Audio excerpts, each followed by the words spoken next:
ప్రేమ చూపించినలాగే ఉంటుంది మీది.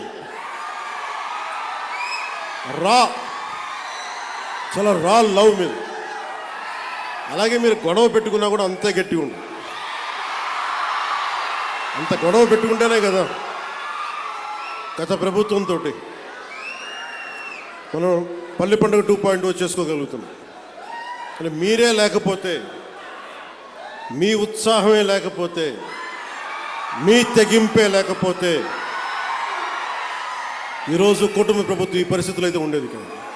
గంటాపదంగా చెప్తున్నాను.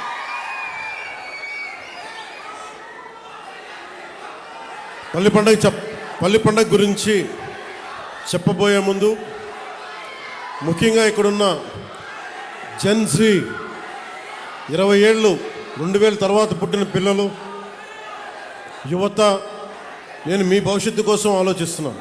అది ఆఖరిలో చెప్తాను.